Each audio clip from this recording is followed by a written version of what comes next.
Hi there, Sarah Tooke here, and welcome to another episode of Trainer Tip of the Week. So in the last couple episodes, we've been looking at some staple lower body exercises like Romanian deadlifts and squats. This episode, I want to switch it up a little bit and look at the upper body. So we're going to look at back rows and lat pull downs. So when we're looking at your back, there's a number of different muscles that are working back there, but we're going to talk about the main ones. So your rhomboids and your lats. So your rhomboids bring your shoulder blades together, so closer to your spine. So they get worked mostly when you're doing back row type exercises or reverse flies. Okay, they're really good for giving you more thickness to your back. Lats run from your arm where it attaches to your shoulder joint to your hip. So they're more responsible for pulling your elbow into your body. So your lats are more for creating a width to your back. So if you're, a guy and you're very rectangle shaped and you're looking to kind of get that more tapered kind of look, then you'd want to do a lot of the wide grip lat pull downs. Now, a lot of times I find people, especially guys, love doing chest, and they don't balance out the chest work with enough back work. So for my clients, if I have someone come in and they have proper posture when they come in, then we do 2 back exercises to every 1 chest exercise. Okay, if I have someone that comes in and they're hunched over in their upper body, then we'll do at least 3 back exercises to every chest exercise. Now, sometimes if you've been hunched over a lot, then you might not be able to set your shoulders properly. So when you look at me doing these exercises, I'll talk about at the beginning setting the shoulders. So basically, a lot of people will come in kind of hunched over like this. So setting the shoulders is thinking squeezing your shoulder blades down and back and lifting your chest. So when I'm in this position, then I can really get those back muscles firing properly. If I'm hunched over, I'm not going to be able to squeeze those shoulder blades together, so I'm not going to get those rhomboids working really well.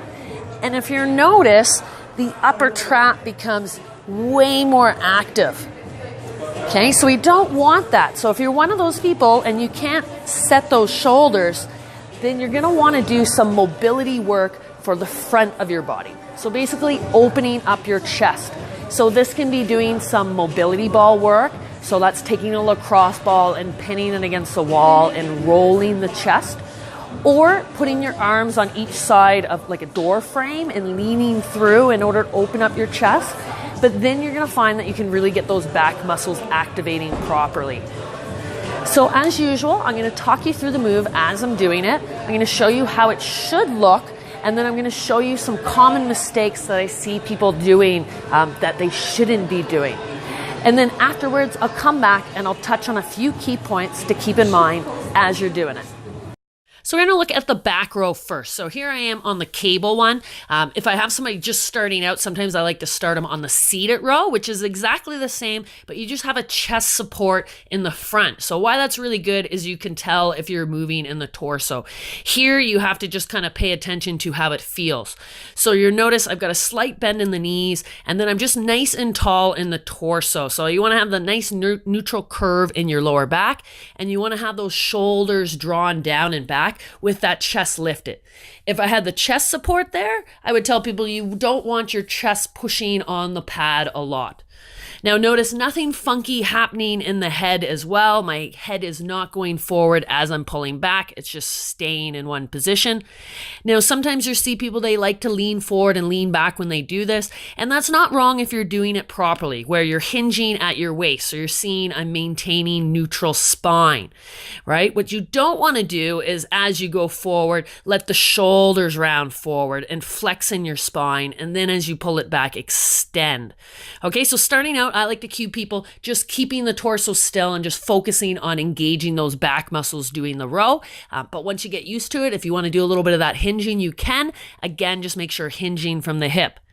Now, another thing you want to watch is you're not too leaned back, because when you lean back too far, I find you end up elevating the shoulders and engaging the upper traps more.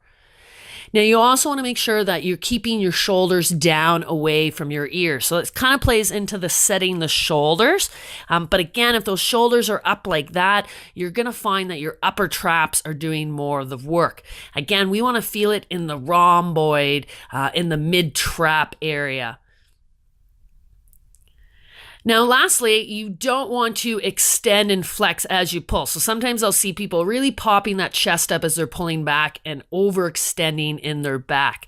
So if you're doing that, take a little bit of the weight away. Now with the lat pull, you're going to adjust that pad that's sitting on your thighs there. So it just gives you enough room to slide your thighs in, and you want your feet flat on the ground. You lean back a little bit in the waist so your face is out of the way, and then you set your shoulders.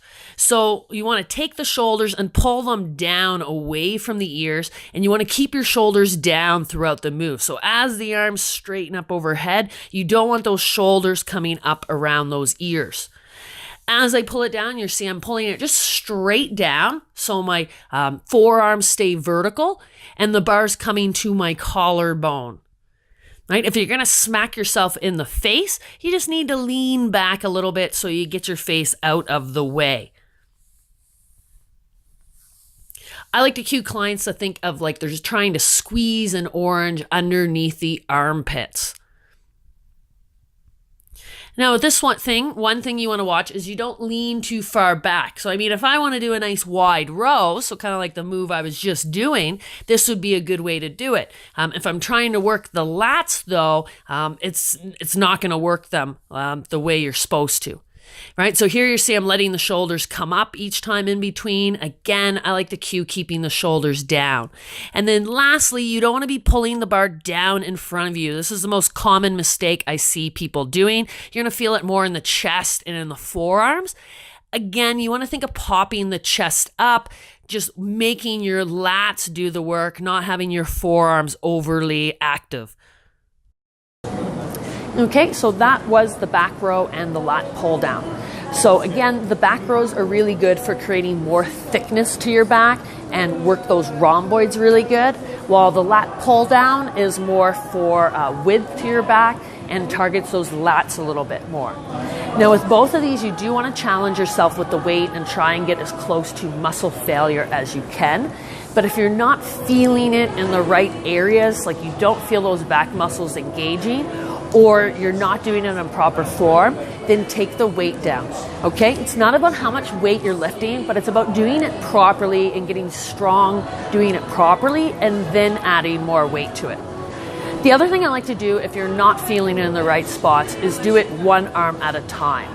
So then your free arm you can take and kind of like wrap around your torso, and then as you're doing it, you can kind of like tap that muscle to help bring more awareness to that area. Otherwise, hope you enjoyed. See you in the next episode of Trainer Tip of the Week.